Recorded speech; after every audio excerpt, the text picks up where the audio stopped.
bange jateminɛ an balakaw de ka ca ka tɛmɛ cɛlakaw kan hali ni taara sisan hôpital la ka jateminɛ kɛ heure kelen kɔnɔna na den min bangera diɲɛ yɔrɔ o yɔrɔ i b'a sɔrɔ muso de ka ca ka tɛmɛ cɛ kan kelen a filanan muso ye cɛ balima muso de ye n'i ma k'o ye i ye cɛ denmuso ye n'i ma k'o ye e ye cɛ woloba de ye n'i ma k'o ye i ye cɛ banincinin de ye n'i ma k'o ye i bɛ kɛ cɛ tɛnɛmuso de ye n'i ma k'o ye i bɛ kɛ cɛ mɔmuso de ye nin bɛɛ la i b'a ye k'a fɔ ko cɛ ni muso sirilen don ɲɔgɔn na u tɛ se ka fara ka bɔ ɲɔgɔn na cogo si la a bɛ komi woro a n'a fɛntɛrɛ maa baasi tɛ diɲɛ kɔnɔ ni muso de ma i sɔrɔ nabi ɲumanw bɛ ten cidenw bɛ ten dɔnnikɛbagaw bɛ ten ayiwa kodɔnnabaw bɛ ten maa ɲumanbaw bɛ ten hali maa niw olu bɛɛ bɛ ten muso n'i kɛra ba ye n'i kɛra bangebaga muso ye alakira sallallahu alaihi wasallam ale de kumakan don ko maa min ni ladon ka kan ka tɛmɛ bɛɛ kan k'e de don alakira sallallahu alaihi wasallam cɛ dɔ nana ma k'a ɲininka ko maa jumɛn de ni ne ka ladonni ka kan ka tɛmɛ bɛɛ kan a ko a ma ko i ba ko kɔfɛ jɔn k'i ba o kɔfɛ jɔn i ba siɲɛ 3 n'i kɛra ba ye e ye nin bonya sɔrɔ n'i kɛra denmuso ye walima i kɛra balima muso ye e ladonni ko ɲuman cɛ fɛ o ka sabali e ka gɛlɛyaw kɔrɔ e ka ladonni ko gɛlɛyaw kɔrɔ o fana ye sababu de ye o tigi ma k'o don arijinɛ kɔnɔ alakira de ko ten sallallahu alaihi wasallam ni maa min sera ka denmuso 2 walima i balimamuso 2 k'u ladon k'a ɲɛ k'o ye sababu ɲuman ye i bɛ don arijinɛ kɔnɔ n'i kɛra furumuso ye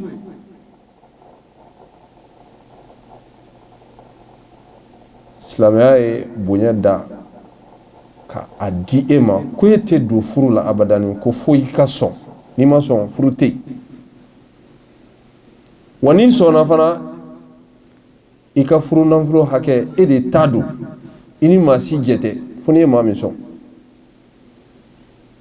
wa i furulen kɔfɛ fana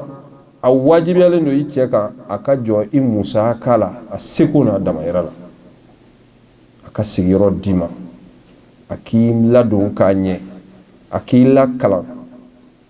kalan priorité ka di diinɛ faridaw ma i ka silamɛya tɛ jɔ minnu kɔ a ka tulo n'i ye a ka yɛlɛ n'i ye bal aw b'o tulo min kɛ ko tuma dɔ alakira de ko ten sallallahu alaihi wasallam ko a b'aw 2 bɛ junubi yafa k'a kɛ i n'a fɔ yiri ni bulujalan b'a la ni fiɲɛ cira o bulujalan in bɛɛ bɛ bin cogo min na aw 2 bɛɛ aw bɛ tulo ni yɛlɛ min kɛ ka bolangaraw minnu kɛ ko aw junubi bɛ tigɛ ka bin ten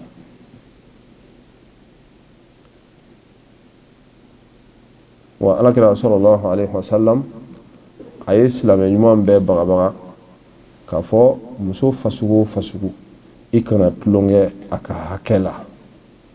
alakira sallallahu alaihi wasallam a ko allahumma inni uharriju haqqa ad-da'ifaini al-yatima wal mar'ata al-hadith rawahu ibn majah wa ahmad yantigala he mɛ maa 2 bila kɔnɔna gwa kɔnɔ kɔnɔna fili kɔnɔ maa min ni i tulona maa lafulen 2 olu ka hakɛ la yatimɛ ani muso nin bɛɛ lajɛlen kɔfɛ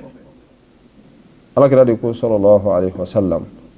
a ko muso ye ala ka jɔnmuso ye ni maa min n'i ye gɛlɛya ta k'a sɛgɛrɛ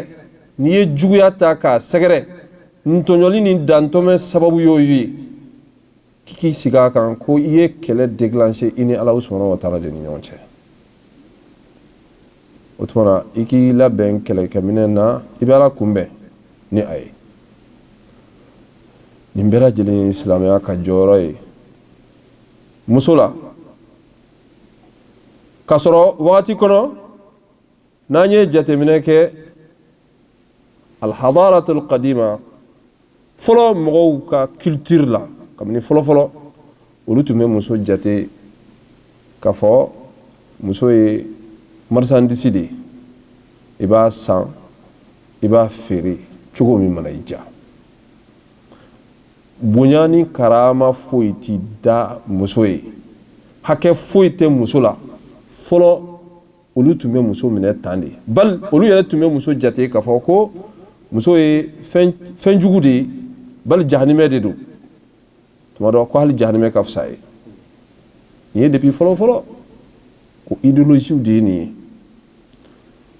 o fɔlɔ wagati ninnu kɔnɔ i bɛna don hawdu rafidinaw ka wagati kɔnɔ u b'a fɔ min ma ko shari'atu ornamo olu tun b'a jate k'a fɔ muso ayiwa ka bin a kan ayiwa o haramuyalen don k'a fɔ muso k'a ka hakɛ fana o ka kan ka d'a ma tiɲɛna nka n'i nana sariyatu asnuna na i b'a ye olu b'a ye ko muso filanan cɛ bɛ muso filanan min ta k'a fɔ o ka hakɛ ka kan ka kɔlɔsi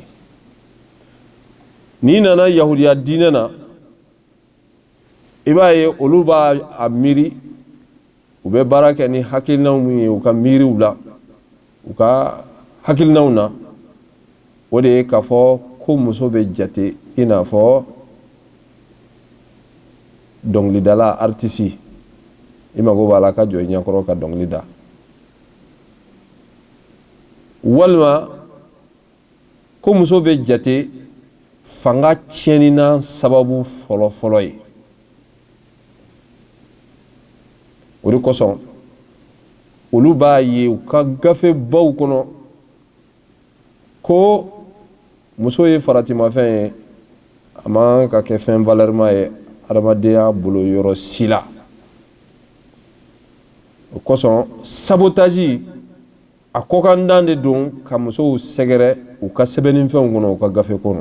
kɔnɔ bal ko muso ko droit yɛrɛ t'a bolo n'a furula cɛ sugu sugu ma hali ni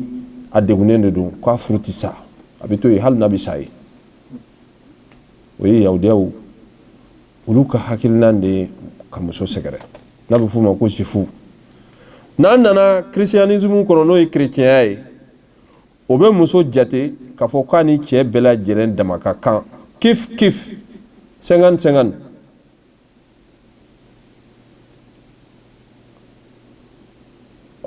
nka o yɔrɔ kelen fana na ko sotigiya ko foyi a foyi ti kalifa muso ma a bɛɛ ye cɛ kelen pe ta ye o wagati kelen fana na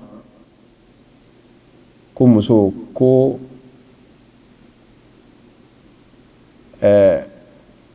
a furu ti sa wa dɔ ti fara a kan a furu ti sa wa dɔ ti fara a kan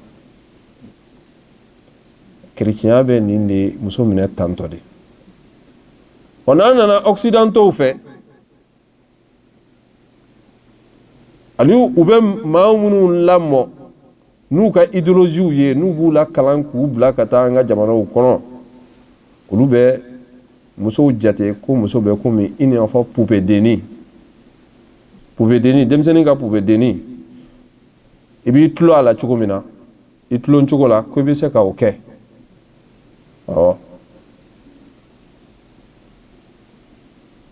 o de kosɔn u ye muso kɛ u ka moyɛnw ye ka muso kɛlɛ musow yɛrɛ m'o faamu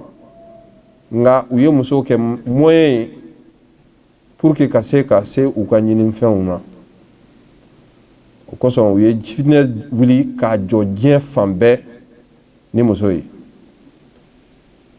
u bɛ fɛ ka silamɛw ani culture ɲuman bɛ maa minnu bolo danbe ɲuman bɛ maa minnu bolo k'olu ka adamadenya dili k'a tigɛ ka bɔ yen sabu a dɔnnen don ko muso ale de ye du ye du bɛ komi i n'a fɔ jirisunba suma duman b'a la maaw b'u sigi a suma la o kumana dudenw ni suma b'u bolo o de ye muso ye du kɔnɔ u bɛna u sigi o min suma la dɛ u bɛ fɛ ka o muso in cogo tiɲɛ n'u ye muso tiɲɛ muso den bɛ tiɲɛ ni muso don tiɲɛna o kɔrɔ ko du tɛ yen o de kosɔn n'u wulila u b'a fɔ ko droit des femmes musow ka droit cɛw ni musow ka damakaɲa kumakan dumani de don u b'a fɔ a bɛ sanfɛ u n'u ka kalandenw u ka hakilinaw donnen bɛ maa min na ko ka bɛɛ lajɛlen damakaɲa kuma sanfɛla cɛ ka ɲi mais laɲini ye duguma ka tiɲɛni de kɛ ka d'a kan n'u y'a fɔ nin fɔcogo in na maa min ye silamɛ ɲuman ye maa min ye danbetigi ye i b'a fɔ ko tiɲɛ b'u bolo ka sɔrɔ u laɲini tɛ dɔwɛrɛ ye dɛ u laɲini de ye culture min bɛ olu la dɛ u bɛ fɛ k'o de don faamuya min b'u la hakilina minnu b'u la u bɛ fɛ k'o de don musow la musow minnu ye ni olu ye danbetigiw ye walima u bɛ silamɛ jamanaw kɔnɔ u bɛ silamɛya la o de kosɔn u ye congrès caman kɛ diɲɛ fan bɛɛ lajɛlen na muso a ka hakɛ muso ani cɛ ka damakaɲa muso ka hɔrɔnya fo ka taa don kelen suganti san kɔnɔ k'o ye musow ka don ye o don musow tɛ baara kɛ diɲɛ yɔrɔ si la k'o tɔgɔ da ko 8 mars ni hakilina ninnu taara a mɛnna ka taa n'a ye silamɛ jamanaw kɔnɔ ka dɔnnikɛbagaw ta minnu yɛrɛ b'u yɛrɛ danbeya ka taga silamɛya ma pour que ka hakilina in ka soutenir a ka se ka fanga sɔrɔ bali silamɛ jamanaw ka ɲɛmɔgɔw ka nafolobaw cɛ k'a d'u ma ka programmew ta k'a d'u ma u ka jamanaw kɔnɔ u ka nin baaraw kɛ pour que musoya a bɛ se ka se daraja ma daraja min du bɛ ban pewu fo ka taa don Nations Unies kɔnɔ Nations Unies de b'a nafolow bɔ k'a di an balimaw nin bɛɛ la anw ka jamanaw kɔnɔna na i bɛ taa ye nin ko ninnu kɔlɔlɔw bɛ taa wolo mun de la u bɛ fɛn minnu fɔ u bɛ hakilina minnu fɔ ko cɛ ni muso ka taa damakaɲa tiɲɛ la ni cɛ ye 5 ta muso fana ka 5 ta ni sariya ninnu bɛ kan ka labaara an ka faamaw fɛ walima a bɛ sira kan ka labaara an ka faamaw fɛ an ka jamanaw kɔnɔna na hali ni a y'a sɔrɔ dɔw murutilen bɛ cɛ ni muso ka damakaɲa kalan na cɛ ni muso ka damakaɲa fanga ɲinini na ka kɛ ɲɛmaa ye kɔni ni hakilinaw de b'u bolo ka don an ka jamanaw kɔnɔ hali bi ko muso kala kalan cɛ ni musoya cogoyaw la panparanpa kɛnɛ kan kabini a ma furu k'o siraw yira a la a furakisɛw a n'a mananiw a n'a kirikaraw walasa k'u la su ka taga tiɲɛni kan hali ɲina kalan bɛ bila kalanso dɔw la jamana yɛrɛ faamaw minnu bɛ kalanko sira kan u ka ladiyalifɛn min n'u b'o ta k'o di kalanden dɔw ma minnu ye san sɔrɔ o dɔ de kɛra nin ye sagi cɛɲumani mais a lafalen bɛ livre la i bɛ se ka jɛnɛya kɛ cogo di ka sɔrɔ i ma den sɔrɔ ani a matériel e maa min k'e labilala k'e ka waliden lakalan k'a jogo don e ye nin de k'a ka cadeau ye k'a ye san sɔrɔ o kɔrɔ ye di nin de bɛ an ka jamanaw kɔnɔ ko muso hali bi muso ka hakɛ minnu bɛ ka laɲini a bɛ fɛn min laɲini o dɔ de k'a fɔ ko muso ka sokɔnɔ baara ko k'a nɔgɔya sa cɛ bɛ taa baara kɛ cogo min na muso fana ka baara kɛ ten u bɛɛ ka fɛn sɔrɔ ko cɛw ye ɲangow ye ni hakilina ninnu bɔ fɔ donc ni muso bɔra o la mɔgɔ tɛ to sɔrɔ so kɔnɔ min bɛ denw lamɔ donc denw bɛ lamɔ o kunfɛ mɔgɔ tɛ yen min b'u lamɔ o tuma na u bɛ kɛ maa tiɲɛlenw ye hakilina ye a laɲini dɔ fana ye jumɛn ye k'an balimamusow ka furu mangoya u bolo depuis joona joona k'i bɛ sɔn ka furu joona k'i ka npogotigiya don ngalama na furu joona ka o bali an ka jamanaw kɔnɔ u bɛ sariyaw de ta ni muso ma se san 18 ma k'a kana furu pourtant o wagati kelen na olu bɛ taa san 14 ni san 15 u bɛ jɔnjɔn ta k'a di olu ma k'o cɛ ka ɲi ka tɛmɛ bɛɛ kan misi ka tila ka wuli o nɔfɛ dugu kɔnɔ o sungurun tigɛli la aw dun ko k'a si ma se i ko san 18 ma se e bɛ san 15 nɔfɛ i b'a nɔfɛ kun jumɛn na donc programme min b'u bolo o de filɛ o belebeleba o de filɛ nin o de taara wolo hakilinaw na hakilinaw minnu kɔnɔna na u ye association créer an ka jamanaw kɔnɔ pour que ka musow hakiliw tɔrɔmi minnu ka faamuya ma taa yɔrɔ jan na walima k'a kɛ fɛn ɲini sira ye olu yɛrɛ bɛ musakabaw minɛ a la u b'a nafolow tila ni ɲɔgɔn cɛ u bɛ dɔw bolola sɔn yen ten ka dɔw la sigi ko an y'u la kalan nin na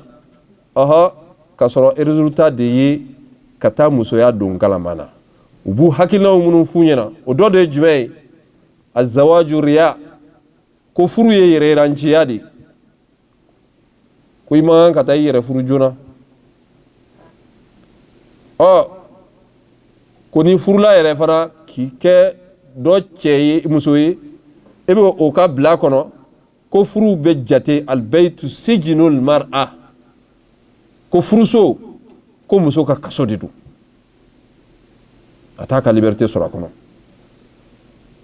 ka taa se k'a ladon u kunna k'a fɔ ko alhijabu sitrun lil fawahish ko muso bɛ hijabu min don ko o ye ka kojugu de sɔnjuguya de datugu ko sinon k'u sɔn tolilen don u ka burumusi ninnu jukɔrɔ k'u ɲɔgɔn sɔnjugu tɛ burumusi donnaw k'u ɲɔgɔn sɔnjugu tɛ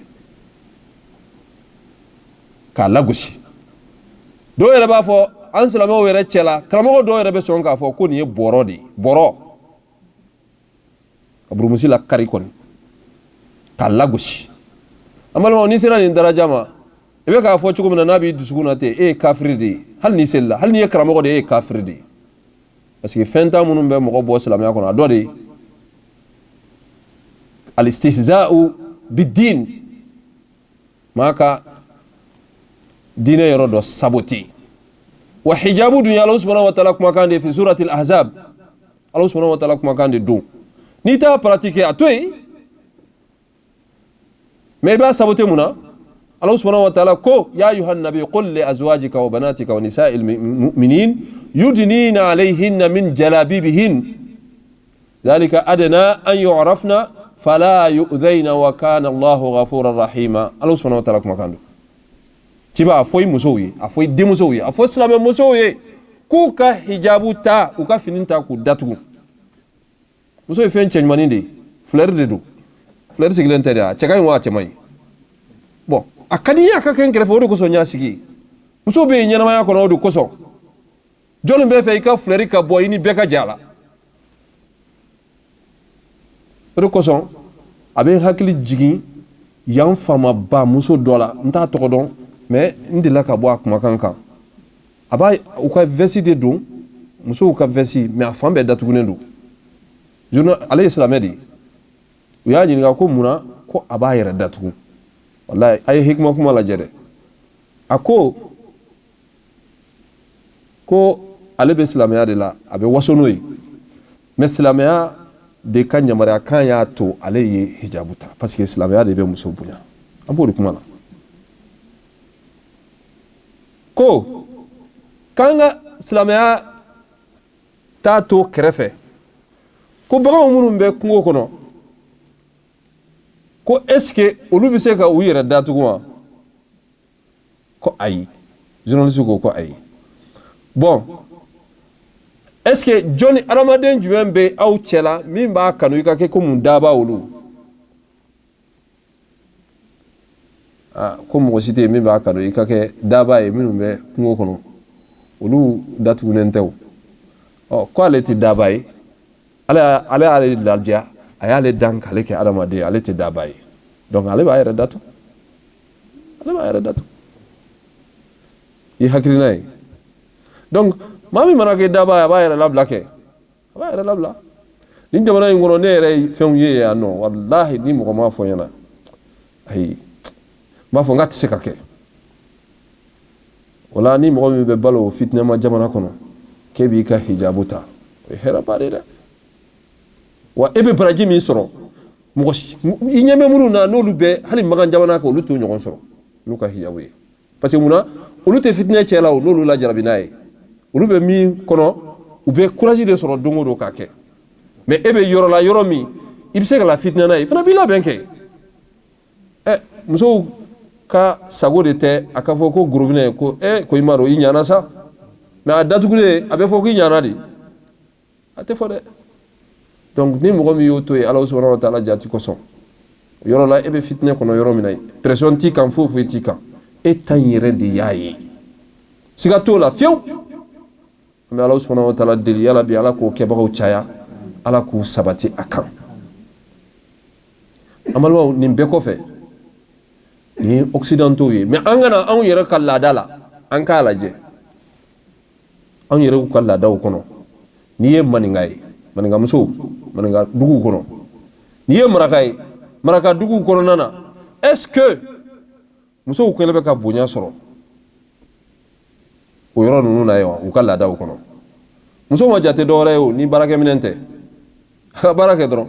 muso ɲuman hali fɔlɔ a bɛ fɔ ten de fo kana se kɔsa in ma ko muso ɲuman ko karisa ko a bɛ se baara la sa muso ɲuman de min bɛ baara kɛ kosɛbɛ musow bɛ sɛgɛn u bɛ su baara u bɛ tile baara lafiya yɛrɛ tɛ yen u bɛ den wolo la u bɛ dɔ ta dɔ b'i kɛrɛfɛ dɔ yɛrɛ bɛ bɔ ka taa yala i t'a dɔn o bɛ taa tɔɔrɔya min sama ka s'a yɛrɛ ma i bɛ nin bɛɛ ladon ka tila ka cɛ fana ladon i bɛ dumuni tobi i bɛ ji d'u ma u bɛ ko i b'u ka finiw ko n'u banana i b'u ladon nin bɛɛ la u bɛ tila k'o muso fana jate ko muso teretɔ tere de bɛ taa ka muso dɔrɔn de sɛgɛrɛ anw fɛ yen i tɛ cɛ terema ye abadani ko ni muso tere ka jugu dɛ ko kana furu dɔw tɛ furu sɔrɔ nin kama walima dɔw b'u ka furuso kɔnɔ ko cɛ ko e bɛ nin furu tuma min na k'e tun t'a kalama de ko nin tere ka jugu koyi e t'a la i ɲɛ t'a tagama cogo la e ɲɛ t'a filɛli cogo la i bɛ nin ye anw de fɛ yen donc an balimaw aw k'a lajɛ n bɔra ka culture minnu fɔ nin ye depuis fɔlɔ sariyaw ka na se yahudiyaw diinɛw taabolo kɔnɔ ka na don christianisme kɔnɔ ka na se occidentaux ka lahalayaw ma ka na anw yɛrɛ ka laada lajɛ an k'a lajɛ olu ni silamɛya jɔnni de ye muso bonya ne b'aw ɲininka jɔnni de ye muso bonya silamɛya o de la a ka ɲi an ka ba don silamɛya la sinon n'o tɛ karamɔgɔ i ka ɲɛnamaya sigi a bɛ kɛ sɛgɛ ye ka tila ko tun alikiyama i bɛ taa bɔnɛ i fan fila jɛnna i kɛra ŋɔmi ye i yama ɲa o de kosɔn ni y'anw ka laadaw cogoyaw lajɛ a taara wolo kɔlɔlɔ minnu na musow ti kalan parce que ko baarakɛminɛnw de don munna dɔɔnin kɛ minnu yɛrɛ bɛ taa kalansow la n'u ye dɔɔnin kalan n'u si sera seconde cycle si ma dɔrɔn ale ye direct furuso la o y'a bannen c'est fini o de kosɔn mɔgɔ kalannen a ka dɔgɔ muso kunda dɛ ka dɔgɔ parce que anw fɛ yen an ka culture tɛ muso dɛmɛ a ka kalan ti temps d'a ma a ka kalan a ka d'u ye u ka musow sɔrɔ bɔlɔn kɔnɔ nin ye n sunkuru ye nin ye n terimuso ye nin ye nin ye nin ye nin ye u ka d'u ye ka musow sɔrɔ u ka kɛ baarakɛdenw ye u b'u ta baara la baara yɛrɛ a tɛ ban baarakɛdenmuso bɛ baara la su ni tile a tɛ fɔ yɛrɛ ko baara banna fo n'a yɛrɛ y'a ye su sera wagati dɔ ma k'i mɔlɔnti ka taa n'a yɛrɛ a tɔɲɔgɔnw nɔfɛ bal muso dɔw bɛ jate k'olu ye muso jugu ye parce que u bɛ denmuso dɔrɔn de sɔrɔ ne y'a ye muso dɔ a cɛ dimina kɔrɔ k'a furusa k'a tɛ ka dɔwɛrɛ sɔrɔ a ye denmuso kɔ ale tɛ denmuso fɛ n yɛrɛ ɲɛkisɛ y'a ye dɔ y'a muso sɛgɛn k'a tɔɔrɔ k'a bɛ ka den o den sɔrɔ k'a bɛ muso a labanna ka taga muso kura wɛrɛ de furu dencɛ nata nɔfɛ a nana n'o min ye o ye kɔnɔya fɔlɔ min kɛ o fana ye muso ye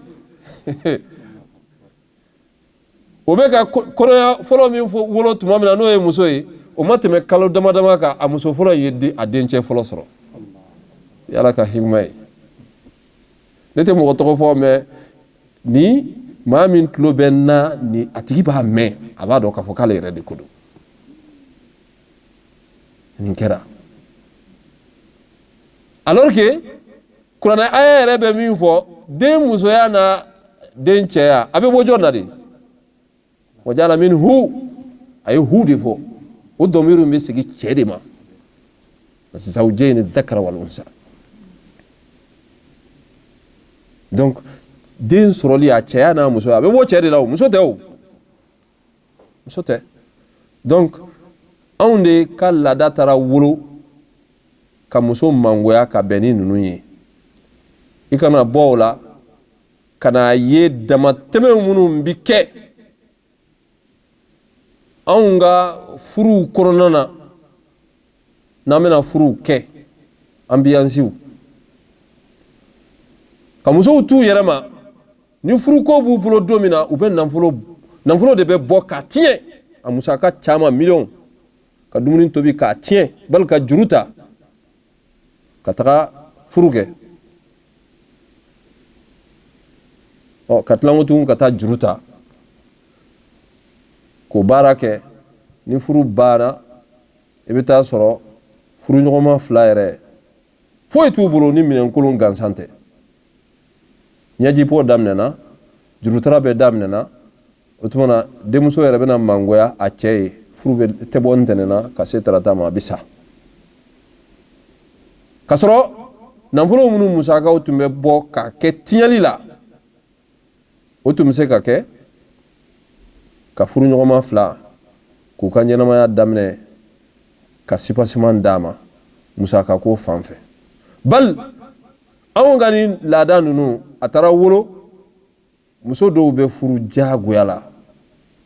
dɔw ma ka sɔrɔ u diɲɛ tɛ o maa joli joli de bɛ yen nɔ an ka musomanw na minnu furula ka sɔrɔ u diyaɲɛ furu tɛ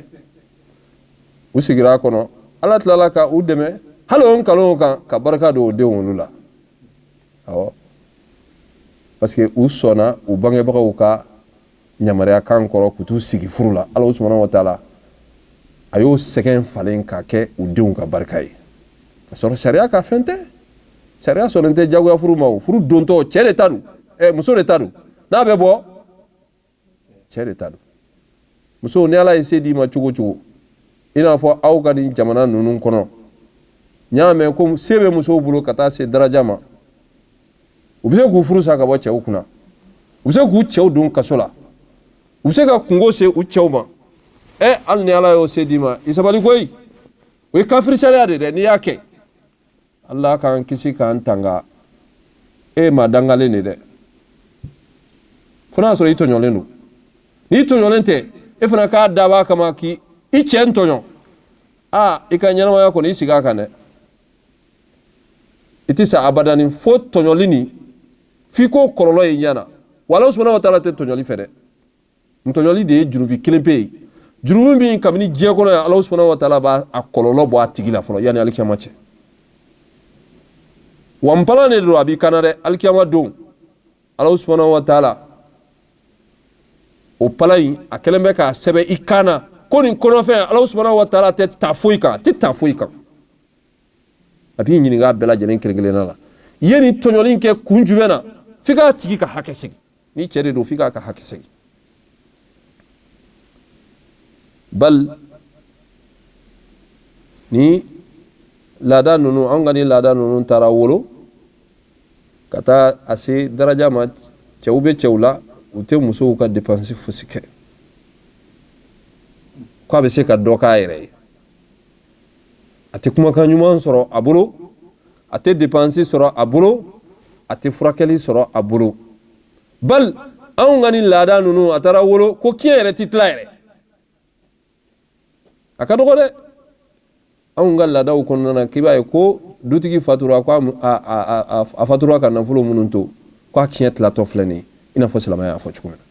tuma dɔw u b'a fɔ de ko ko min mana min diya k'o ta min mana min diya o k'o ta banbagatɔ ka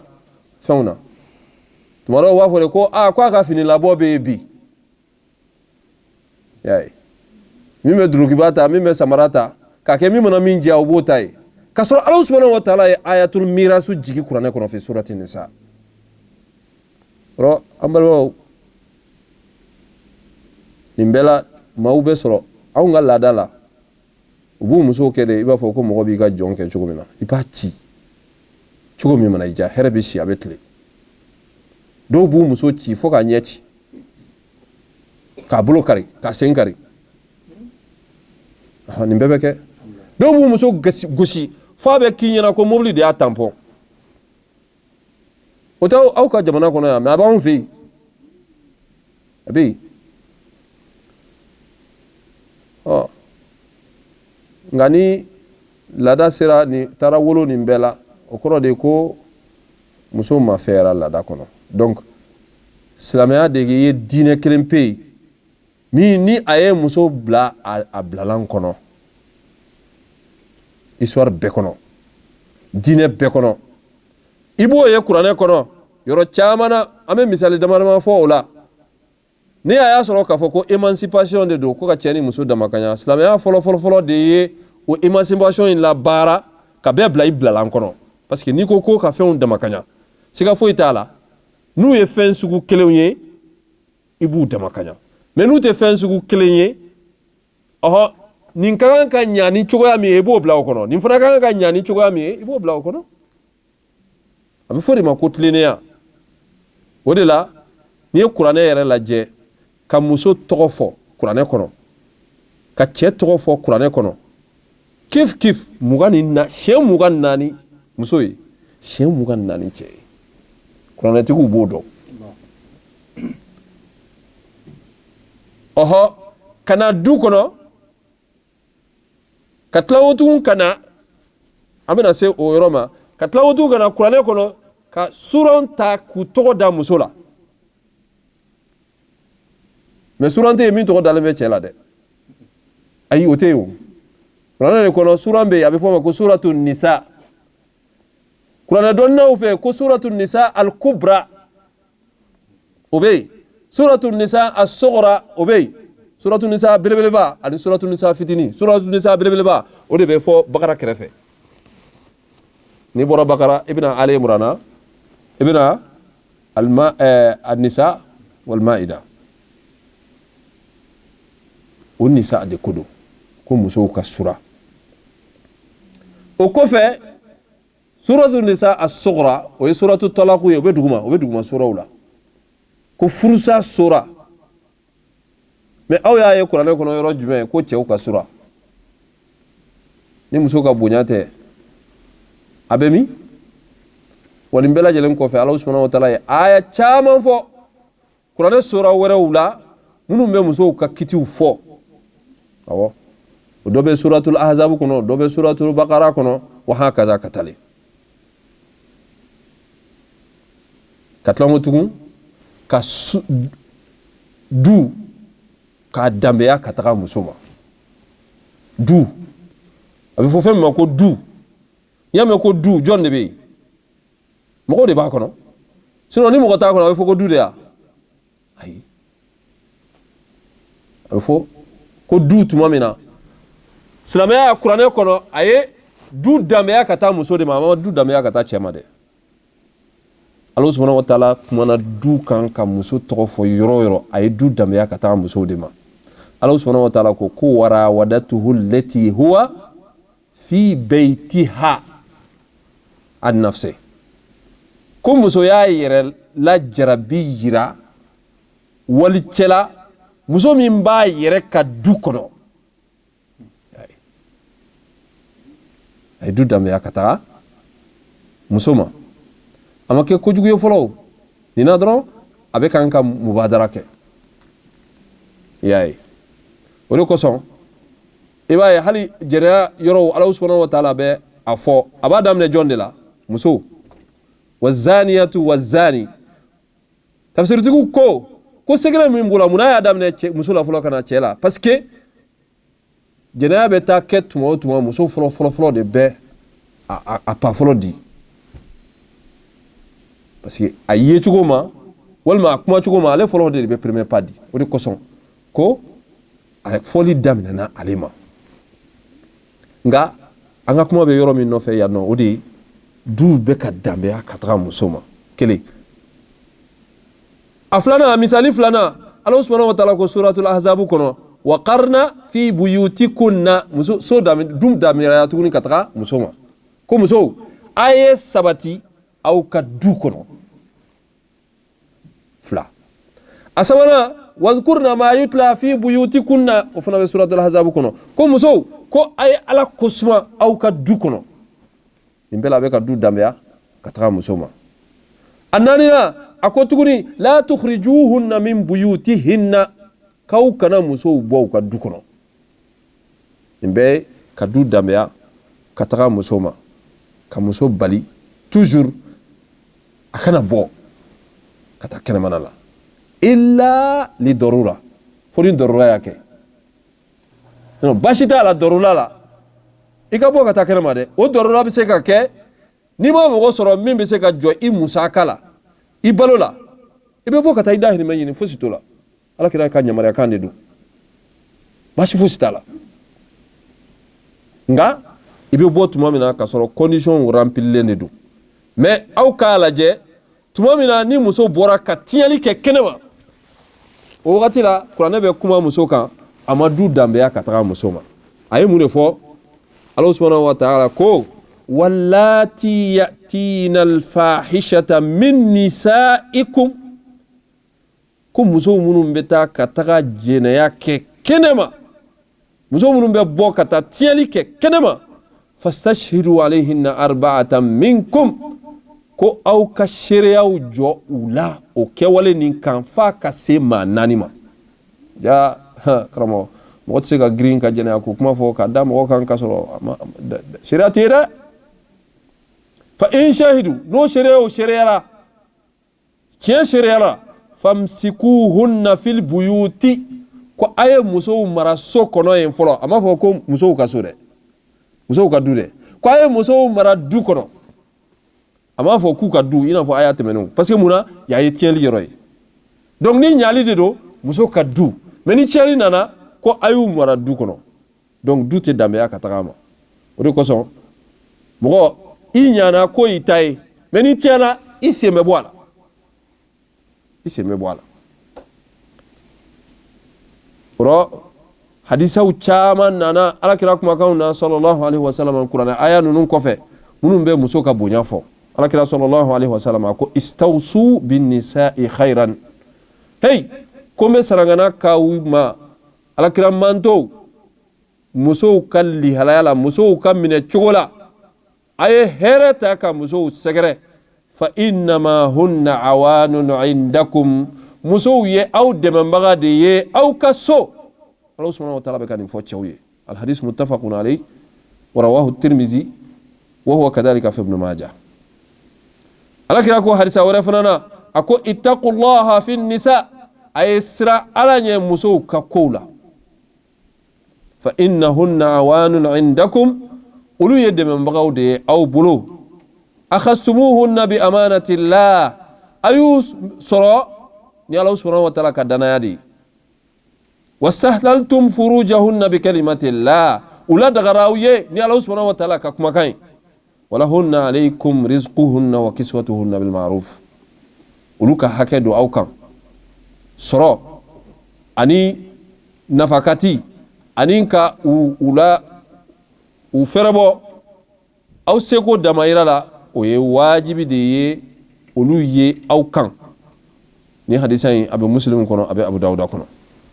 Oro silamɛya de b'a jate k'a fɔ ko cɛ ani muso bɛɛ lajɛlen dama ka kan hakɛ ko la. Cɛ ka hakɛw bɛ yen muso ka hakɛw bɛ yen.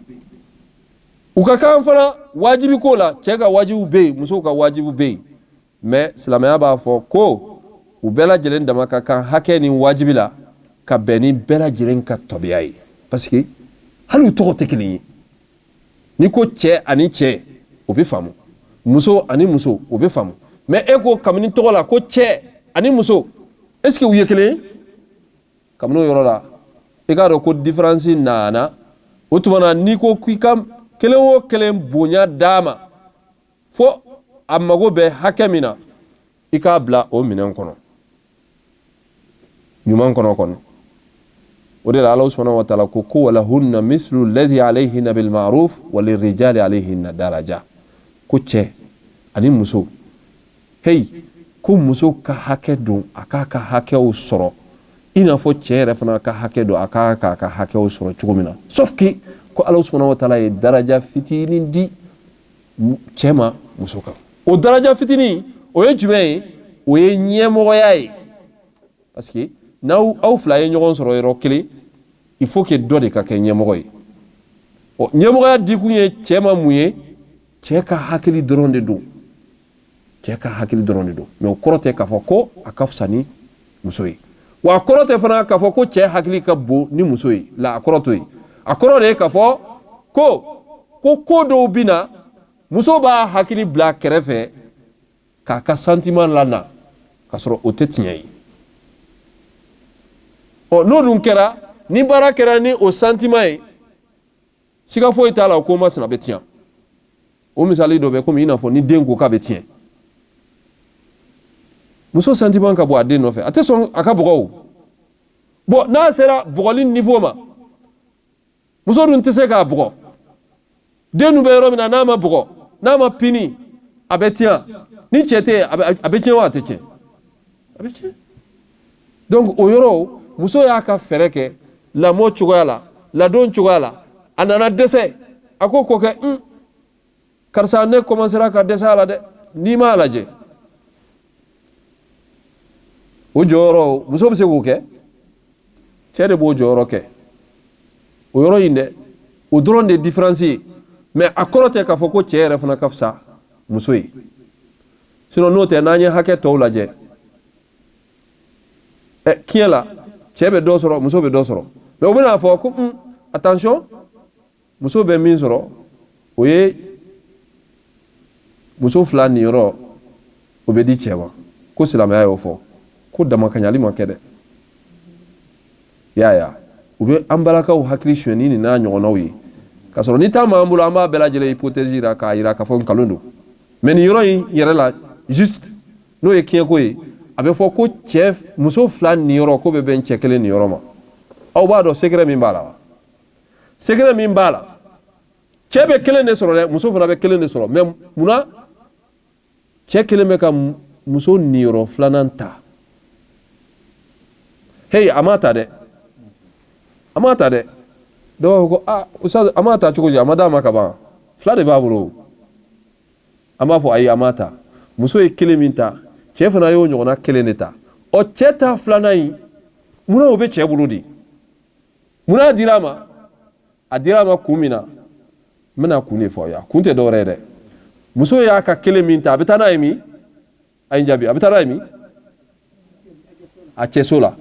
a bɛ taa dun ye k'a ban tayi cɛ tɛ wa muso ye wari dunna de ye o est ce que cɛ ye wari dunna de ye cɛ tɛ wari dunna ye dɛ muso de ye wari dunna ye a bɛ taa n'a ye joona a bɛ taa ka kelen dun k'a ban tayi a bɛ tila a bɛ mun kɛ n'a degula a bɛ mun kɛ a bɛ taa balimacɛ fɛ yen ni muso dɛsɛra a cɛ la a bɛ jɔn de sɛgɛrɛ a bɛ taa balimacɛ de fɛ yen muso jeli de bɛ yen k'a fɔ k'a cɛ b'a satisfait hɔnna a tɛ yen o mais i balimacɛ n'i ye balimacɛ ɲuman sɔrɔ est ce que a bɛ ban e bɛ na i dama kasi a bɛ ban wa aha a tɛ se ka ban o o de la a bɛ fɔ ko balimamuso danga k'a ma ɲi dɛ wa balimamuso duwawu fana a ka teli ka minɛ ɔ n'i nana i balimacɛ sɔrɔ yen ale bɛ dɔ min ta a bɛ min bɔ k'a di jumɛn de don kelen min tora kɛrɛfɛ o de don kelen min tora kɛrɛfɛ e bɛ ka na o de ta ka taga n'a ye wa e yɛrɛ bɛ sɔn k'o kelen dun k'a ban mais pourtant a tigiya dira cɛ de ma a y'a se kɛrɛ ye wa mais n'a tun kɛra k'a fɔ ko k'a kɛ kif kif ye i n'a fɔ an ka laïcité sariyaw b'a fɔ cogo min na 50-50 muso bɛ taa n'a ta ye a bɛ taa ta dun k'a ban koyi n'ala bɛ segin ka na kuma min na a bɛna sɔrɔ a balimacɛ fana y'a ta dun k'a ban u bɛ t'u sigi k'u ɲɛ jɔ ɲɔgɔn na donc jɔn de tɔɲɔna sisan balimakɛ de bɛ ka tɔɲɔ parce que balimakɛ b'a ye a t'a balimamuso bolo a bɛ laban ka taga don soni fanaya la ka fɛn dɔ ta ka na n'a ye ka na d'a balimamuso ma mais ni a y'a sɔrɔ ko sariya tun tilenna kabini daminɛ na a tun bɛ kɛ wa mais n'u wulila de u b'a fɔ ko silamɛya ye musow tɔɲɔ bon kiyɛn filɛ nin alors muso fila nin yɔrɔ de ye cɛ nin yɔrɔ ye nkalon de don o n'a ɲɔgɔnnaw u b'a dabɔ pour que ka silamɛya k'a lakari silamɛw bolo ka adamaden silamɛw nege bɔ o rɔ hali muso bɛ bɔli min kɛ ka taga baara la silamɛya m'a condamné lasili ye ko muso ka to a ka so kɔnɔ o de y'a ka bonya ye i mago bɛ fɛn min na e b'o sɔrɔ i ka so e bɛ taa baara kɛ fɛn min kosɔn i b'o sɔrɔ est ce que i b'i yɛrɛ sɛgɛn tuguni ka bɔ wa ala ye cɛ farikolo de dan a ka sɛgɛn ka wɔsi est ce que ala ye muso farikolo da k'a ka sɛgɛn ka wɔsi wa la n'a fɔra ko cɛ bɛ taa sɛgɛn min kɛ ka fɛn ɲini ka na n'a ye muso fana ko t'o sɛgɛn kelen kɛ ka na ka tila tuguni ka na sokɔnɔ baara fara o kan a farikolo bɛ s'a bɛɛ kɔrɔ sariya y'a fɔ ko muso farikolo yɛrɛ tɛ se sɛgɛnma baaraw kɔrɔ a bɛ min kɔ so kɔnɔ o yɛrɛ ka ca a ka dan o ma cɛ ka taa kɛnɛmata kɛ nka ni lujura y'a to muso min ka bɔ silamɛya ko i ka bɔli fana condition rempli a banna i bɛ se ka bɔ ka taa foyi t'o la i bɛ bɔ ka taa kalan de kama baasi t'a la i bɛ bɔ ka taa baara de kɛ baasi t'a la o condition ye jumɛn ye n'i bɔra hey muso k'i k'i yɛrɛ sutura sutura fini ta muso n'i bɔra i kana sɔn i ka masiri dɔ kɛ min bɛ cɛw attirer i kana suma duman kɛ i la i tɛmɛnen fo dɔ k'a fɔ gorobinɛ non i kana o kɛ n'i bɔra i ka taama i taama cogo normal la i kana yɛgɛbɛ de i taama cogo la taama cogo min ni a y'a sɔrɔ a bɛ mɔgɔw la fitinɛ kana nin kɛ muso n'i bɔra ko i kana kuma cogo la kuma cogo min bɛ a to i kumana maa min fɛ cɛlamɔgɔ la o ni bɛ keleku i nɔfɛ kana i kumakan ma jigi ka taa se o daraja ma hey ko n'i bɛ taama fana ko i k'i taama sira kɛrɛnkɛrɛn fɛ wallahi hali ni diinɛ tɛ ne yɛrɛ ɲɛkisɛ y'a ye anw ka maakɔrɔbaw n'u tun ye jama ye tan u bɛ taama sira kɛrɛfɛ ne yɛrɛ ɲɛkisɛ de la k'a ye an sigilen bɛ janaja kɛnɛ kan kabako nin don wallahi ne ye walada sɔrɔ nin don a ka bon hakili ma dɛ an sigilen bɛ janaja kɛnɛ kan musokɔrɔba dɔ nana a ye janaja mɔgɔw ye dɔrɔn a dun a ka so de bɛ mɔgɔw jama min sigilen don olu kɔfɛ dɛ musokɔrɔba in sera k'i den kogo kɛrɛfɛ ka tɛmɛ ka munumunu ka taga fo kare fan dɔ fɛ kana don a ka so n yɛrɛ ɲɛkisɛ mɔgɔ ka lakali tɛ dɛ mais l'école mugutigi a falen jibu de b'a la a nana jamakulu sɔrɔ an sigilen bɛ janaja kɛnɛ kan cakati kana mɔgɔ cɛ aw sigilen bɛ tan cogo min na dɛ kana jama cɛ faran tan ka taga fan dɔ fɛ aw ka nin fila lajɛ bɛn Claro. Bon. Kamni ni yoro la i kan ka dɔn ka fɔ ni muso ma a yɛrɛbakun cogoya dɔn sariya la a bɛ kɛ fitinɛ ye wa fitinɛ o fitinɛ bɛ silamɛya kɔnɔ bi dɛ jahalu ni diinɛ dɔnbaliya wa a dɔnnen fana maa minnu fɛ k'u ban ka appliquer nin de ye fitinɛ yɛrɛ belebeleba ye silamɛw bolo sinon n'o tɛ silamɛya m'a fɔ maa si ma k'a fɔ ko muso tɛ se ka bɔ ka taga ni dɔrɔya y'a to a ka bɔ ka taga baara kɛ walima ni dɔrɔya y'a bɔ ka taa kalan kɛ sabu alakira de y'a fɔ Asma'u ye radiyallahu anha a ko wa alami man wara'aki minan nisa'i anna husna taba'ula ihdakunna li zawjihi wa talabiha mardatihi wa ittiba'iha li muwafaqatihi ya'dilu kulla ma dhukirat lirrijal ko hey cɛ ni muso bɛɛ dama ka kan ko bɛɛ la Asma'u ta o fɔ muso tɔw bɛɛ ye fo ka taa fɔ ko diɲɛ wulila ka fɔ u musow kelen o kelen n'u sera k'u cɛw ladon k'a ɲɛ u sera k'u diɲɛ ɲini k'a ɲɛ u sera ka tugu u kɔ k'a sɔrɔ ala kota tɛ ko fɛn fɛn fɔra ni cɛw b'o sɔrɔ bonya la baraji la ko tɔw la ko musow yɛrɛ fana b'o ɲɔgɔnna sɔrɔ u ka furu ladonni ko ɲuman na bali muso dɔ de la Umar y'a alakira furumuso dɔ a ye a tɛgɛrɛmaya ko a bɛ bɔ ka taga min o taara ka taga i kan ma da alakira ye sallallahu alaihi wasallam ko Umar b'u tɔɔrɔ alakira sallallahu alaihi wasallam a ko baasi fosi tɛ aw la ni aw bɔra ni sababu ɲuman ye ni lujura ɲuman ye k'a fɔ ko i taara i ka adamaden mago la sariya ma ban aw ka bɔli ma foyi la a ye Umar ta o to yen a ye Umar ta o to yen o tuma na balimamuso n denmuso ne furumuso ne ba e tɛ se ka bɔ nin si kɔnɔ silamɛya ka yeta la o tuma na sira ala ɲɛ alakira sallallahu alaihi wasallam a ka sahaba musow olu kɛra misali ɲuman minnu ye diinɛ kɔnɔ i k'olu ladege kɛ diinɛtigi ye i ka diinɛ appliquer i n'a fɔ a ye min ɲini muso fɛ hey i ka kɛ maa ye maa min b'a ka diinɛ ɲɛɲini k'a kalan k'a ɲɛdɔn n b'a dɔn n'a fɔra ko ka diinɛ kalan kɔni kɛ ne ɲɛ y'a ye silamɛ jamanaw kɔnɔ yɔrɔ caman na i b'a a ye ko musow ka kalanbulon musow ka kalankɛyɔrɔ mais ne m'a ye abadan ko cɛw ka kalankɛyɔrɔ filɛ donc aw b'o cɛsiri min na et pourtant diinɛ ɲɛɲinini k'a kalan a ɲinilen don cɛ ni muso bɛɛ fɛ mais ne ma cɛw ka kalanbulon ye dɛ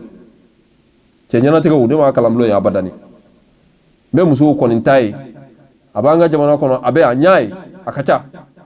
o rɔ aw bɛ ka o baara min kɛ a y'aw cɛsiri i bɛ min kalan i ko appliquer diinɛ y'o de ye min bɛ don i ka ɲɛnamaya kɔnɔ i ka kan k'o wajibiya ka o ɲɛɲini k'o ɲɛdɔn min tɛ don i ka ɲɛnamaya kɔnɔ o ɲinini t'i fɛ o seli bɛ don an bɛɛ ta kɔnɔ sun bɛ don an bɛɛ ta kɔnɔ fo ni lujura nana i la hiji ni Ala subhanahu wa ta'ala y'a musaka nɔgɔya don min na k'a kɛnɛya k'i farikolo la don min na o tuma na i b'a kalan k'a ɲɛɲini k'a dɔn ka sɔrɔ ka taa kɛ i y'a ye jaga ni Ala subhanahu wa ta'ala y'i sɔn nafolo de la a bɔcogo o kalanni o bɛ k'i ma wajibi ye mais ni Ala ye kɛ fantan ye e bɛ taa mun fɔ k'i bɛ taa sigi k'i bɛ jaga kalan kɛ e ka kan k'a minɛ de o wala e ka kan k'a minɛ de donc i tɛ taa jaga kalan kɛ i tɛ se k'o kalan ɲɛɲini donc an ka kalan don an ka ɲɛnamaya kɔnɔ an k'a kɛ sabu baara ɲuman o baara ɲuman n bɛ profiter o fɛ ni adamaden bɛ fɛ ka réussir a la fɛn saba a y'aw hakili t'o la fɛn saba wa o défaut ba de bɛ silamɛw la a fɔlɔfɔlɔ ye jumɛn ye al irada a volonté ka k'i la a bɛ fɔ min ma tubabukan na ko volonté n t'a dɔn a bɛ fɔ cogo min anglais la fo volonté de ka k'i la kelen a filanan ye jumɛn ye a ragaba ka k'i la a ka diya i ye diɲɛ ko o ko hali ni tulon don a sabanan i k'a kɛ nin saba i mana daminɛ a fɛn fɛn na a bɛɛ ka ɲi i bɛ fɛ ka fɛn min kɛ n'a ka di ye a volonté b'i la a bɛ kɛ wa a tɛ kɛ hali tulo a bɛ nɔ bɔ mais n'a ma kɛ k'a fɔ ko fɛn ka di e ni ye a volonté t'i la e bɛ se k'o kɛ e tɛ se k'o kɛ dɛ o yɔrɔ kalan ninnu a kɛra an yɛrɛ taw ye walima a kɛra an denw taw ye sabu muso n'a den tɛ fara ka bɔ ɲɔgɔn na dɛ n'a ka di ni ye a volonté b'e la i jilaja i k'a kɛ a kɛcogo ɲuman na dɛ kan'a to fɛn minnu b'a kɛli tiɲɛ i ka taa sɔrɔ o cɛ la n'a fɔra ko kalanbulon bɛ sigi e yɛrɛ ka kan ka taa kalankɛyɔrɔ la kalan bɛ daminɛ 7 heures e bɛ na 9 heures est-ce que o ka ɲi e den bɛ taa kalanyɔrɔ la kalan ka kan ka daminɛ 7 heures e yɛrɛ bɛ na ni den ye 9 heures o ka ɲi wa i tɛ nin ye foyi la fo silamɛya baaraw sinon ni kafiriw ta don n'u y'u ka heure fɔ k'i sa parce que dɔwɛrɛ tɛ a bɛ fɔ ko baraji ɲini de don jagoya tɛ o kumana ni baraji ɲini ye fɛn min ye jagoya tɛ o de kosɔn i b'i sago k'a kɔnɔ sariya t'a la sariya min ka kan k'a lakɔlɔsi a ka di ye cogo min na i b'a kɛ ten la o fɛn tɛ dɛ hali seli filɛ nin ye farida seli a ka kan ka kɛ heure min na n'e ma kɛ o la ko i sago mana se ko baraji ɲini de don foyi t'a la o tuma i ma seli fana seli a wagati la fo lansara wagati nana se walima fo lansara tɛmɛnen kɔ e bɛna seli fana seli e bɛ ka min seli o ye o seli fana o min seli a bɛ fɔ o ma cogo di a bɛ fɔ a ma de ko juru sara a bɛ fɔ a ma de ko juru sara i baraji mana ɲa i ka seli o mana ɲa cogo o cogo maa min y'a kɛ a ta wagati la hali n'a ma ɲɛ o tigi baraji ka ca i ta ye o rɔ an kana tulonkɛ wagati la de o de kosɔn n ye n ka kuma daminɛ n'o ye diɲɛ baara o baara ni a y'a sɔrɔ a bɛ don i ka ɲɛnamaya kɔnɔ hali ni nanfila de don a wajibiya i yɛrɛ kan i ka wagati in bonya o de kosɔn maa ka limaniya tɛ dafa i kɛra cɛ i kɛra muso ye f'a k'a sɔrɔ nanfila bato b'i bolo farida bato bɛɛ lajɛlen kɔfɛ walima a ɲɛfɛ o de b'i dɛmɛ i ka se ka farida in kɛ i b'a ye mɔgɔ o mɔgɔ n'a a y'a sɔrɔ misali la farida seli la nanfila dɔ b'a bolo ka kɔn seli ɲɛ walima nanfila dɔ b'a bolo a kɔfɛ a kɛlen bɛ k'o wajibiya yɛrɛ kan est ce que ale bɛ tulonkɛ ni farida yɛrɛ ye a tɛ tulonkɛ n'a ye o mais n'a t'i bolo da la donc e t'a kɔni ye dɔrɔn wagati min mana nɔgɔya a banna ko foyi t'a la a bɛɛ dama ka kan a bɛɛ dama man kan dɛ arijinɛ kɔnɔ est ce que mɔgɔw daraja de ye kelen ye arijinɛ ye daraja de ye fo 8 a seginna o de ye firidausi ye wa yɔrɔ min ka di ka tɛmɛ arijinɛ yɔrɔ bɛɛ kan o de ye firidausi ye maa jumɛn de b'a sɔrɔ maa min ni limaniyana ko ɲuman ka baara ɲuman kɛ inna allazina amanu wa amilu salihati kanat lahum jannatul firdausi nuzula maa min kɛra limaniya jɔn i ŋaniya ka ɲi i baara ɲuman tugu a la hey i sigiyɔrɔ i sara o ye arijinɛ de ye arijinɛ jannatul firdausi mais a k'a sɔrɔ a fɔra cogo min na i y'a kɛ ten dɛ mais e m'a kɛ ten e cɛsirilen tɛ a mana nɔgɔya e bolo cogo min na e bɛ kan k'a kɛ ten e ko k'e ka jannatul firdausi la fo k'i sa i t'a sɔrɔ an sera a kɛcogo la ala k'a minɛ an ma se a kɛcogo la ala k'a minɛ ala mago t'i ka nin duwawu ji falen na ala t'a minɛ i bɛ cɛsiri de ni diɲɛlatigɛ de don i t'a fɔ ko ni ala y'a nɔgɔya de an bɛ fɛn sɔrɔ ni ala m'a nɔgɔya de ko ŋaniya ye wasa kɛ ala b'a o de la Ustaz Mahi b'a fɔ ko n'o de don ni ŋaniya ko de bɛ wasa kɛ n'i nana nasɔngɔ ɲini i cɛ fɛ i cɛ fana b'a fɔ kɛ ko e ka sabali kɛ ala bɛ ŋaniya ye wasa kɛ o i b'a dɔn nin de la ka fɔ maaw bɛ tulonkɛ u yɛrɛ de la k'u yɛrɛ nɛgɛ diinɛ tɛ manamanafɛn ye koyi il faut k'i ka cɛsiri de il faut k'i ka kɛ mɔgɔ de ye mɔgɔ min qui bouge voilà n'i tɛ bouger dɔrɔn diɲɛlatigɛ kɔnɔ i t'a bénéficier o bɛ cogo min na fana ayiwa alabato fana bɛ ten n'i ma cɛsiri a kɔnɔ i t'a sɔrɔ o tuma na aw ka dɔnni ɲini a dini wagati la ni wagati min fɔra a bɛ daminɛ ni wagati a bɛ taa ban ni wagati an bɛna réunion kɛ pour que k'an ka kow basigi sen kan sen ɲuman kan ni wagati min fɔra a bɛ daminɛ ni wagati in na a bɛ taa ban ni wagati la i jilaja i ka kɛ wagati kun fɔlɔ la mais ne y'a kɛ ko parce que ko ala ko de don baraji ɲini de don jagoya tɛ o tuma na n'a ka di i ye cogo min na i b'a kɛ o cogoya de la ni bɛɛ y'a kɛ o kɛcogo la est ce que silamɛya bɛ jɔ silamɛya tɛ jɔ o donc i jilaja i yɛrɛ ka kɛ silamɛya responsable fɔlɔ ye ka silamɛya donni ta i b'o de bila i kunna i ka diinɛ baara bɛɛ la a bila i kunna e yɛrɛ de ye maa fɔlɔ ye min ka kan ka silamɛya sankɔrɔ ta ka taa sanfɛ nka muso bɛ silamɛya sankɔrɔ ta ni mun ye a ka rôle kɛ n'a ka musoya ye ale yɛrɛbakun k'a ka diinɛ dɔn a cɛ k'u ka hakɛw dɔn k'o hakɛw di a den k'u ka hakɛw fana dɔn k'olu ladon o de la alakira sallallahu alaihi wasallam a ko idha sallat almar'atu khamsaha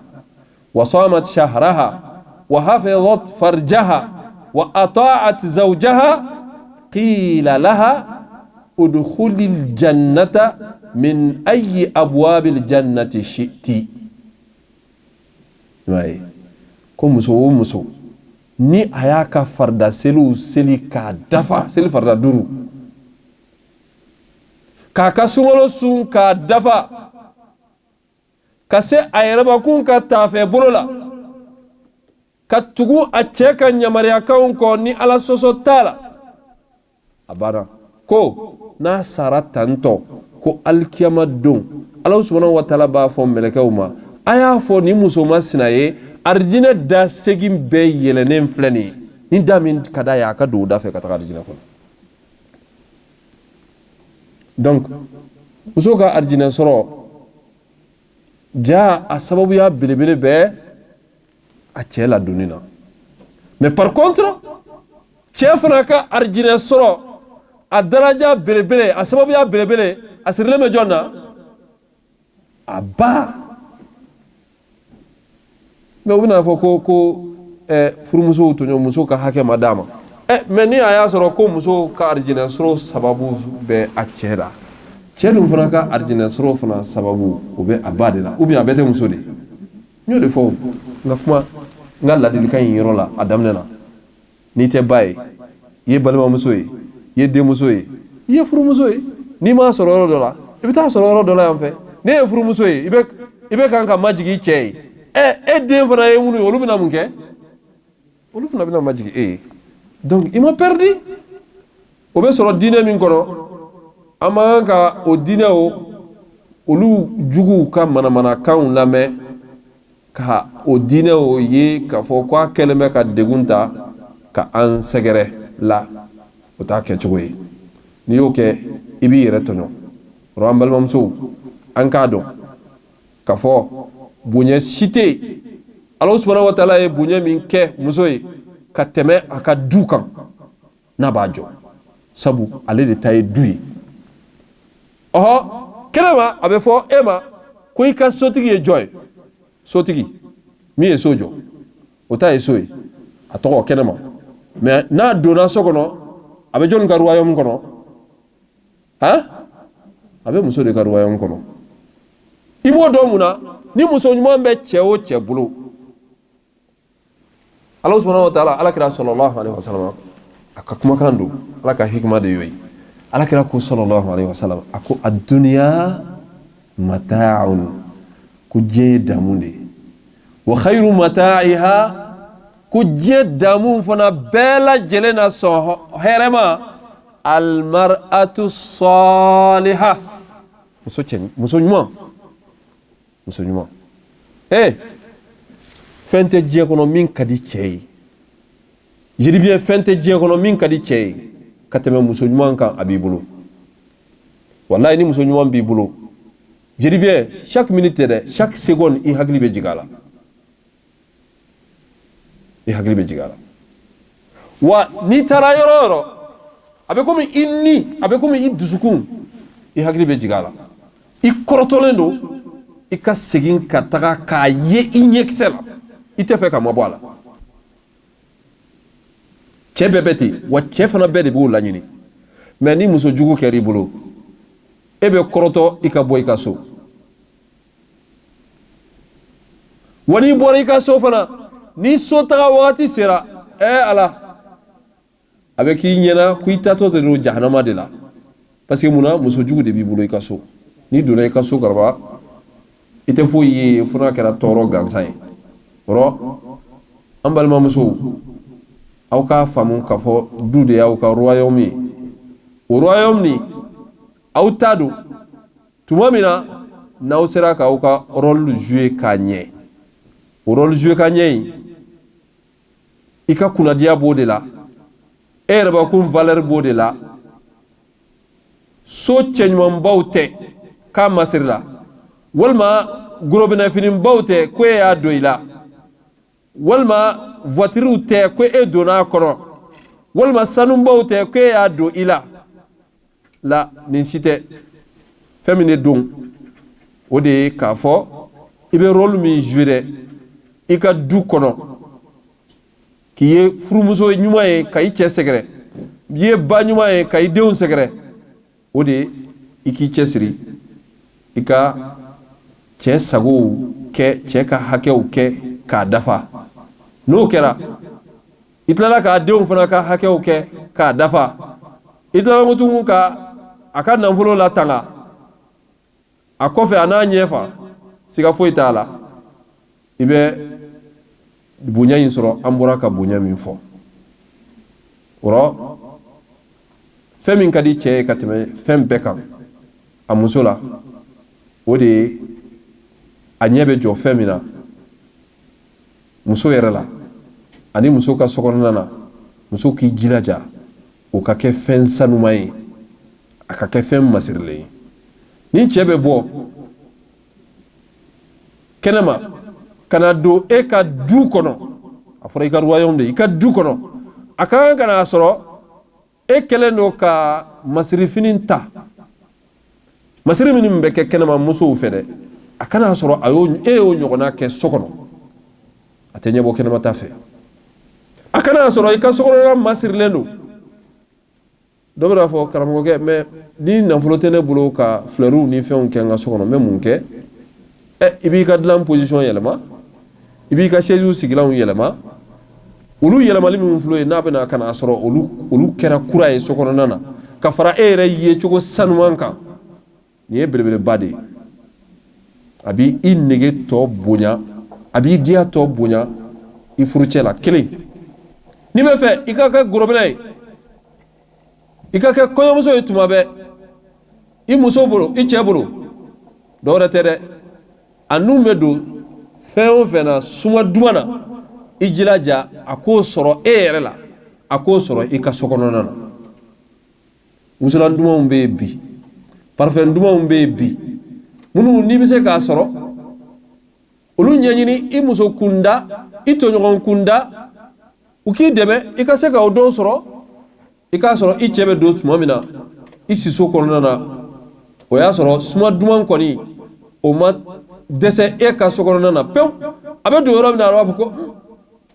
karisa e ka sokɔnɔna suma ka di bi sa a tɛ se k'a dogo a tɛ se k'a dogo mais ne kɛra au contraire ye e yɛrɛ b'a kun kasa ka go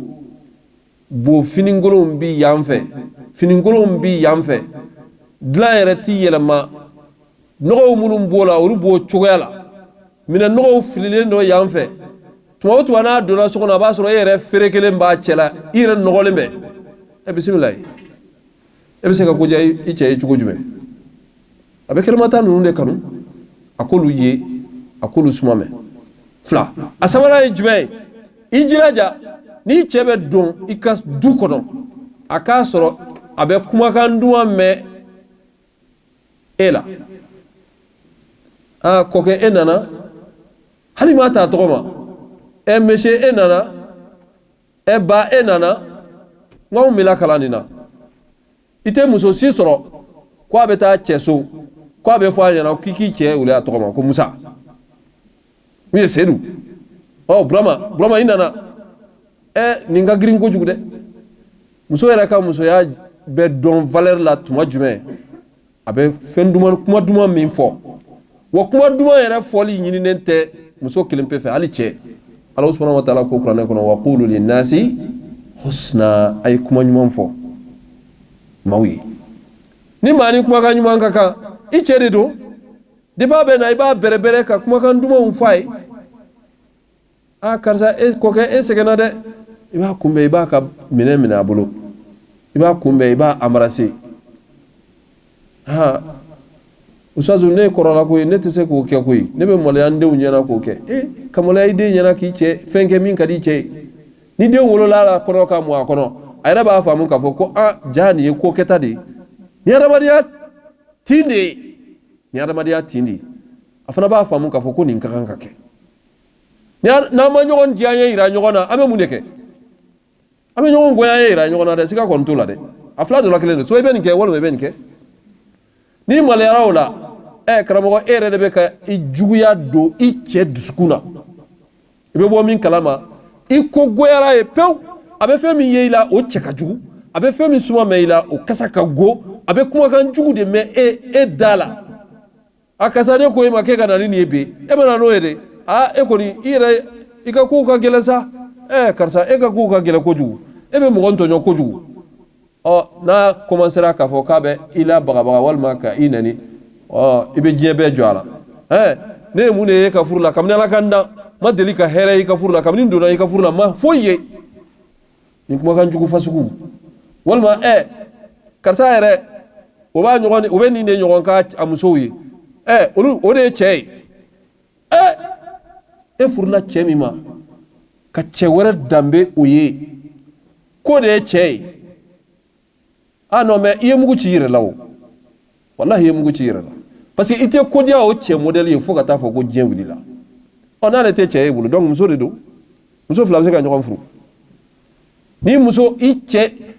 o che i muso ye gradé kata eke muso ya bulu mais c'est fini de che o che ni aya bi se che to la abira muso jo kuma do ko te ko che o che iche nyokon na muso e kana e kama ka ko nyogon soro nyogon na ko dola o ko to abulu de sino abi mago sade parce que muso nye ko ko fo ka jewli tise ka sala cheo chebe je ko kada e aka yere valeur dans akode ira muso la ni muso era na fo a chema ka fo ko ko karsa ka fsa mais c'est fini e ko ni ale bla ro mina ka ba bara ka bangoy fo ka jewli te jaye blé utumana muso kuma kan jugu yere ko la sala de kuma kan jugu yere may arama den sila abe fo fembe makabe koro fo kuma kan jugu fo baga dongodo aka kuma imbe kuraya de hal oti chekle de hal ne kuma kan jugu fo isigi nyogoma ye kuma kan jugu fo ibalma ye kuma kan jugu fo idema ye kuma kan jugu fo ali ka barake dema atebo akono abi yedro ajabeteke abi yedro o kuma inde benna iko de ko hali karsa fana ka sanne abu de fo akono abi yero na dron nene ko karsa ka sanne c'est fini ikonia de ba diskuna wa ifela mo cité dia e fo ka jewdi parce que chema na muso konia ta dron c'est fini aso mo bebe goyay mini cheye muso kanu sika fo ita ala ka wuluni abata ka amrasi donc ni be fen ke ka politique ke mi me se ka to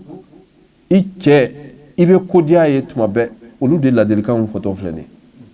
oro kana kuma kan jugu fo de a gelera chugo afoko ne ntatu alama abana o kuma ngol nkoro kai nyenta to alama nyana ni to nyona ale fe anyo fo ko to nyoli a hakete to hali je ko na kuma te la harama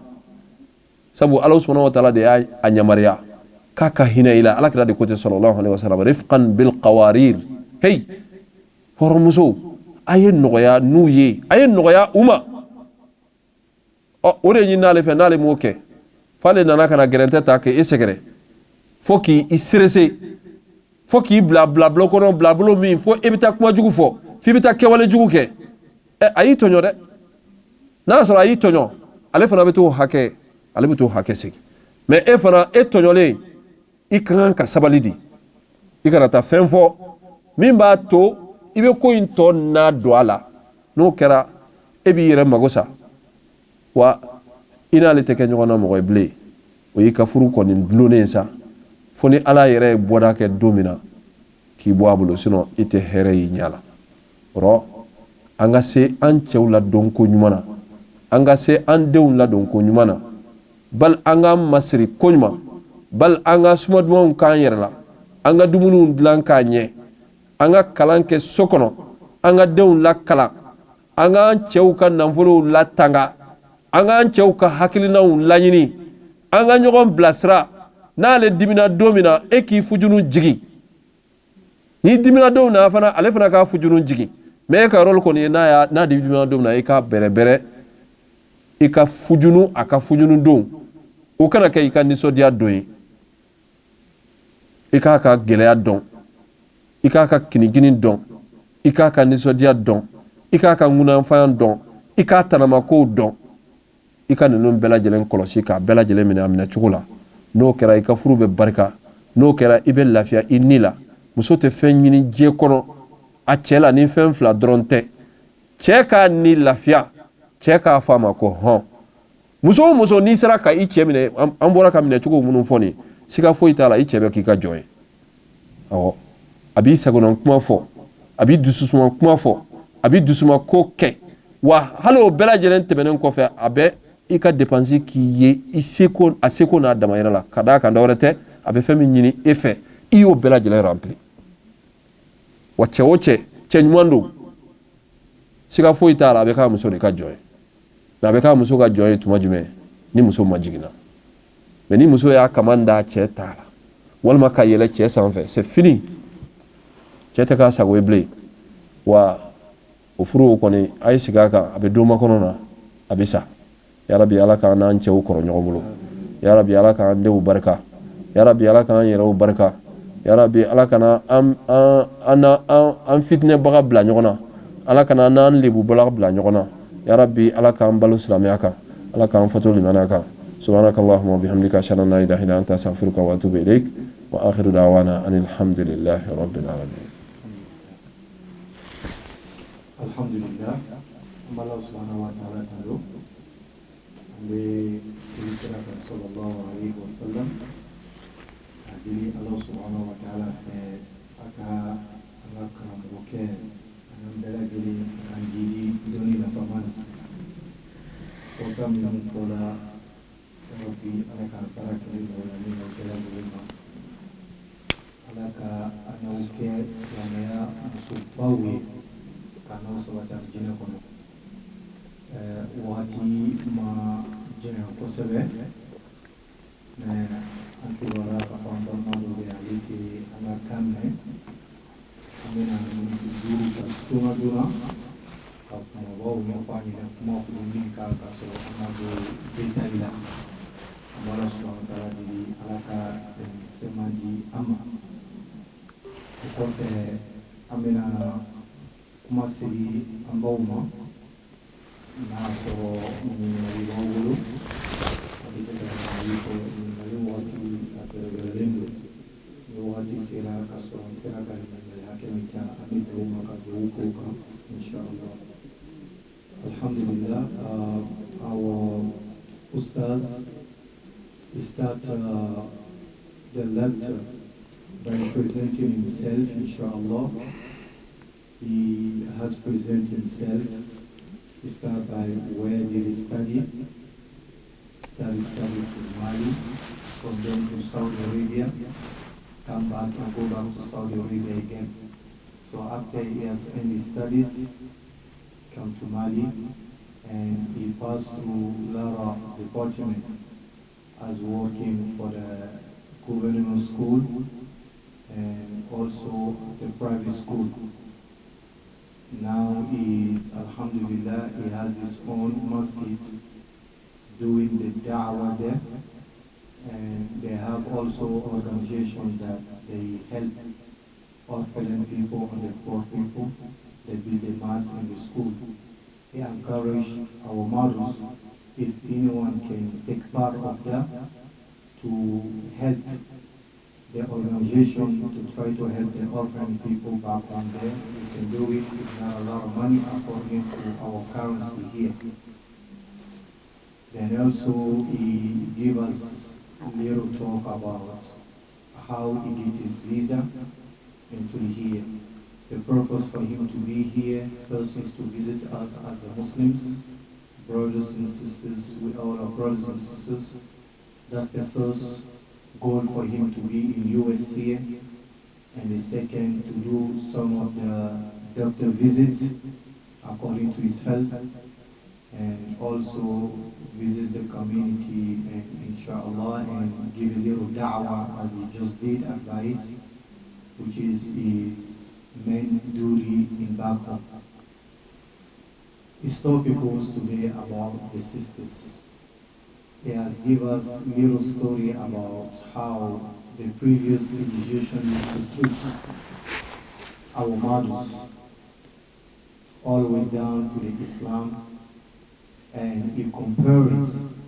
for us ourselves to see which one is the best one. We all know that it's Islam. The honor that the Islam has given to the sisters, no other religion or civilization has given to the sisters ever. And also, alhamdulillah, he warned us and gave us strong advice that we have to be careful. We are living in these Western countries. We have to be aware of ourselves from the advice and the talk and things that they are trying to put in our head, in our mentality, that Islam is oppressing the woman, and there must be equality between the men and women. And they went a little bit far into saying, in the case of inheritance, that they hear all the time that sisters should be equal to men when it comes to divide that is not fair that the men taking two and the women are taking only one. So he gave, alhamdulillah, a few examples, which is that we understand from there, even the Quran, you cannot go and face this sweet talk to try to put the proof against them if you don't know the Quran. We were satisfied what he said about that, alhamdulillah. And also his last speech was advice how one take care of the house as well as the husband and the family, especially your husband in the house. He give a lot of example about that. Sisters have to be clean, the house have to be clean, you have to make sure the children are clean, the house have to smell good, you have to control your word no matter how mad you are, and so and so. So this was the main thing that our Ustaz inshallah gave us today. We ask Allah subhanahu wa ta'ala to reward him and to increase his knowledge. As he said, these Ustaz, as many of them, is one of them, they are now well known because there is now so much on social media like a Facebook and WhatsApp and that, but the work that they do is bigger. You see many people in front of the TV and start making their speech and stuff. These are the people that teach them and prepare them to do that. As we say in English, they are behind the scenes. You know, they're behind the camera. So they're doing a lot of work, so we ask Allah subhanahu wa ta'ala to reward them. And we want to have lots of ustazes all the time visiting us to teach us our deen according to the Quran and the Sunnah. And Allah subhanahu wa ta'ala reward him and take him back inshallah safe to his family. And we ask Allah subhanahu wa ta'ala this to be the beginning of the visit, not the end. وصلى الله وسلم على محمد وعلى آله وصحبه أجمعين والحمد لله رب العالمين. So inshallah the door is open for you. We'll take 15 minutes for Q&A. Bismillah. If you have a question, you can go ahead and ask your question. We ask Allah subhanahu wa ta'ala to make it easy for us.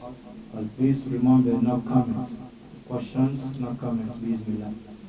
Inshallah. Ame kumadwana ni ngalibe mimbolo kaji ankara mohoma tibe bismillah aminga ni ngalita. Wala aba klito ala ni ngalido akana ka kumanyo foi parce que nango ni ngalibe kumado la dobe na libe feka ka histoire de fo. Donc na kero ibrahim kumatigene to yamante ni ngalido inshallah. وهذا والسلام عليكم ورحمة الله. مبروك. شكرا. بارك الله فيكم. نعم. Bismillah, ni ngali be mo.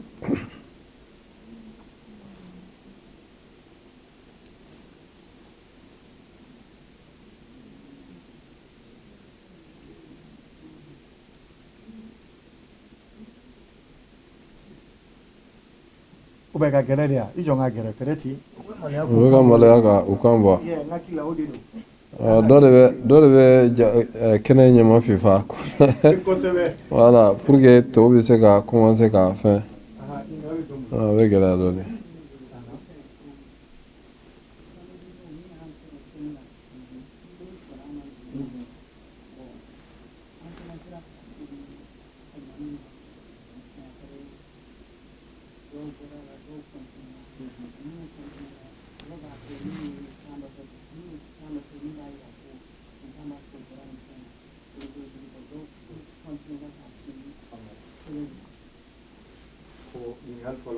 ni aw bɛ ka seli sisan masala na an bɛ micro clé min na yɔrɔw yiriwala jama cayala i bɛ se ka kɛ alimami bɛ yɔrɔ min na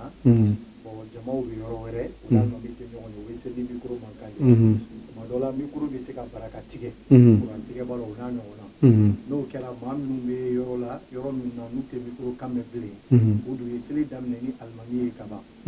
u b'u ka seli kɛ cogo di u kelen bɛ continuer ka seli laban o seli bɛ kɛ cogo di